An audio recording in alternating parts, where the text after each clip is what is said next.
Welcome to Excuses, the podcast that peels back the layers of a small town life, uncovering the hidden horrors lurking just beneath the surface of Joyceville, North Carolina.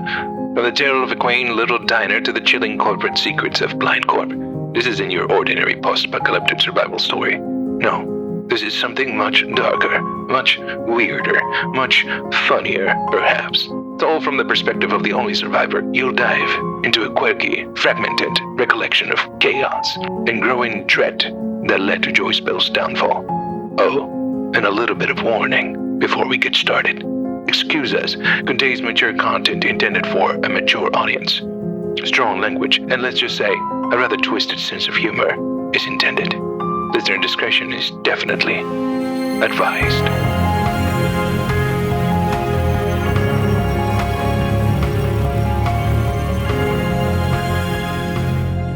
Good morning, Miss D.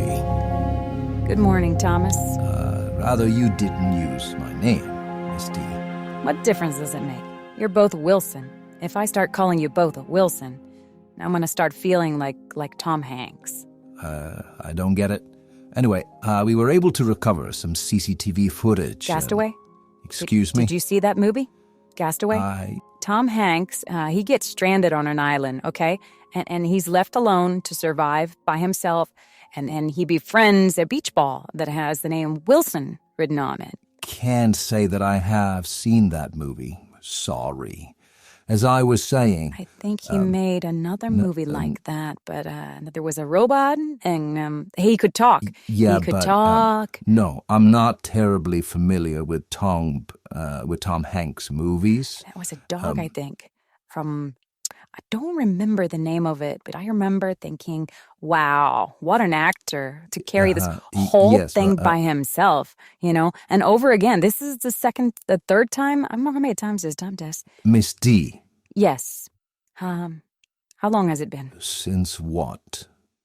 I got here. 2 weeks. Since I got here, I need Thomas. to show you a video. We believe it might help you jog your memory a bit. Okay, but you have to watch Castaway. It's slow, granted, but it's a good movie. I will do my best. That's not even my favorite one. I think my favorite one is, so many. It's Terminal. I love that movie. Yeah. Okay, let's okay. go. Oh, wait. Is that the one where he's stuck in the airport? Yes. Yeah. That's the one. It's good, I like right? that one, yeah.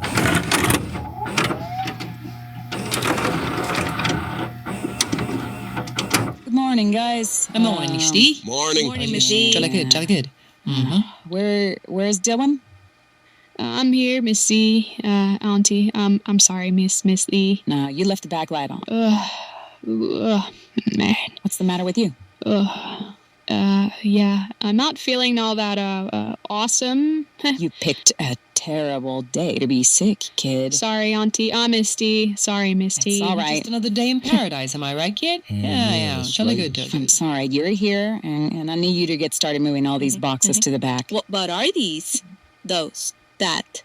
Those are the reason I got no sleep last night. Watch it, kid. Some of them are pretty damn heavy. Wow. What are these? That is, beer. Fresh, locally brewed beer. Brought to you by Blind Corp. Hawk juice. Hawk juice? Hawk juice. Juice? No. Was it jock juice? What's the name? What is what? No, Hot dog juice. Makes no sense. I did that mistake too. No, It says hog it's in the box. juice. Just no, Hog stop it. juice. Okay, stop. Some Hot dog. bullshit. What does it even say? Hot dog. Just no. Okay, stop. But Just get. It's in the box. Just read the box. Just read the goddamn box. Okay. Hawk.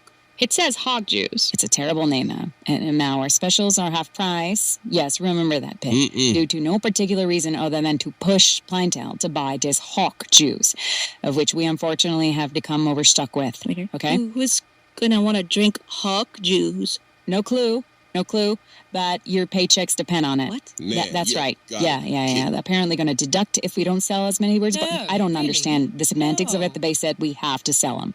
Okay, so that's right. Corporate's cutting funding on unnecessary items on the inventory and replacing them Hold on a with minute. hot juice. We what? I don't know what they deem to be unnecessary. I think every napkin goes a long way here, but they are being, penny pushers. Oh, that's Otto, bless me. Donkey poop. Oh, Mass on donkey and motherfucking poop.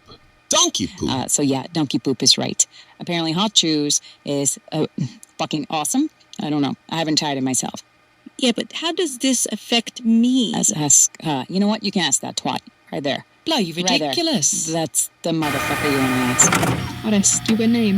Yes. Anything? Do you recall this particular exchange? Yeah. Wow. That feels like a lifetime ago. What do you mean? Yeah, so much of it, it makes sense now. Now, specifically, do you know if, can you get access to any of the footage earlier than this? Maybe? What do you mean? We usually start prepping closer to 6 a.m., but I was there more than an hour earlier. It takes me about 45 minutes to get to the diner from home, but I got this email from Corp asking me that they'd be there 2 hours earlier before to accept the shipment of the hot juice. Yes, awesome. Yes, now we're cooking. I got it from here, Thomas. What? Please exit and shut off the bulb and find that tape. What do you mean? Now, Thomas, make it happen Are now. you fucking kidding me? How the... Please exit and shut off the bulb. Now. Unfucking believable. Is everything okay? Peachy. Miss D, just peachy. Please continue. Okay, so as I was saying, I make your reps an hour prior to normal open time. I think it was an hour or two. Do you remember their names? No. One stayed in the truck while the other two moved the boxes in front. I got stuck talking with this guy that kept going on about the great sales opportunity of this hot juice, and he was making it sound like he won some sort of used car salesman lottery. What do you mean? Like our sales were somehow tied up in the financial bullshit with Brand Corp, and we were blamed for it, and it was so convoluted, honestly. But he went on and on about the health benefits of this fucking drink, and then they were gone. I go. Would you be able to describe these individuals or recognize them if you saw them again? Yeah, it was ridiculous, honestly. In a picture or in person, perhaps? Maybe. I don't know. It was dark, and I pulled a double chefs the night before.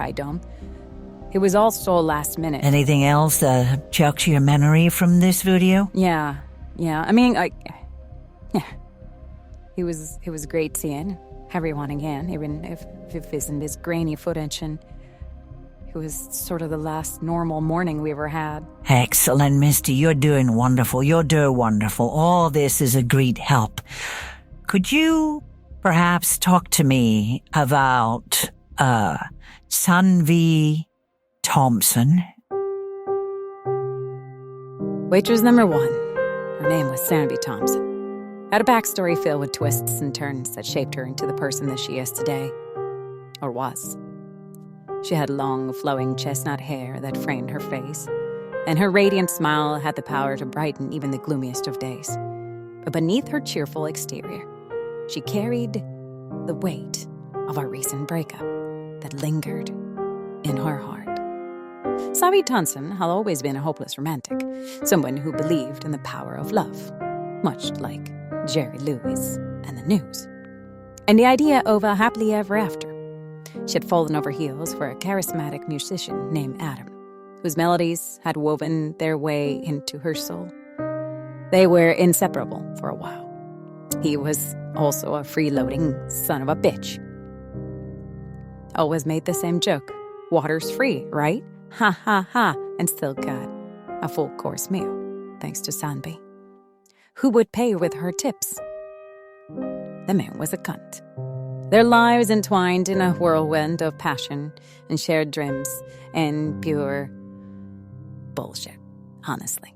However, as time passed, the cracks in the relationship started to show, much like we all have seen firsthand, and she would choose not to see. Their once harmonious melody turned into a discordant tune, filled with arguments and misunderstandings. Sanby's heart ached as the person she had ambitioned spending her life with seemed to slip away and turn into this massive cunt we've all seen. Wow, yeah. Well, Thomas didn't warn me about this. No, I was looking for something like what her background was, who was she affiliated with, like who she worked with before, any other concerns, any radical thoughts, things like that. One unfaithful night, after yet another heated argument, they decided to end their tumultuous relationship. Yep, I kind of figured this was going to happen when the slow piano started. Thank all your gods for that. Going, and you started... I don't believe in such fallacies, so... to stare off into the distance, so I'm just going to... I thank your deities. I'm just going to sit down. It was a mutual decision, so she said, but that didn't make it any easier on poor Sanby. Carry on. She found herself dwelling on the memories that they created together, replaying these happy moments and questioning what went wrong out loud in front of customers. It was not a good look. Working at the diner provided her much needed distraction. The bustling atmosphere, the interactions with the customers when she wasn't wallowing in self-pity, allow her to momentarily escape her thoughts and focus on bringing joy to others. However, deep down, she still carried that lingering pain of her failed romance. In the quiet moments when the diner grew quieter and the customers dispersed, Sanby's mind would drift back to the memories she shared with Adam. She wondered if she would ever find someone who could fill that void he left behind. She questioned her own worth and whether she deserved to be loved at all. But despite her headache and her heartache, I didn't mean to say headache, as scrapped up from the record, Sandy was determined to find her happiness. And I just checking in here real quick. This is the same Sandy Thompson that put in her application for the job. I need a job so I can buy, quote, shiny things. This is the same. You're still talking about her, right? It's not about somebody else projecting, maybe? No? This is still about her? Yeah, okay. I'll sit down. Gonna half regret bringing in the grand piano, but I'm also loving it. So you continue. She knew that the healing would take time, and she was willing to give herself the space to grow and rediscover who she was outside of that relationship. Her cheerful demeanor and warm smile were a testament to her resilience, and as she continued to serve customers with unwavering dedication, even as her own heart mended slowly. Sanvy's journey was one of self-discovery, finding strength in vulnerability and learning to love herself again. And as she navigated the ups and downs of her life, the diner would become not only a place of work, but also a much-needed sanctuary where she could find solace and forge new beginnings until ultimately discovering her own demise. This episode is made possible by listeners like you. Visit our website at lifedesign.net/excuseus. For support or additional information, please visit our website or Patreon page at patreon.com/rodpoolart. Tonight's production of Excuse Us, a mystery drama with delightful undertones of humor and eldritch horror, was produced by Rebecca Lake Pool and Rodrigo Pool. Written and directed and performed by Rodrigo Pool in association with R&R Aside Audio Theater. Music and sound effects by Epidemic Sound. Some other sound effects were recorded live on set. Voice modulation by 11 Labs. If you're enjoying this production, please make sure to review or subscribe to our show wherever you listen to your podcast. Check out our Patreon page for bonus content. Until next time, this is Rodrigo Pool saying thank you very much for listening.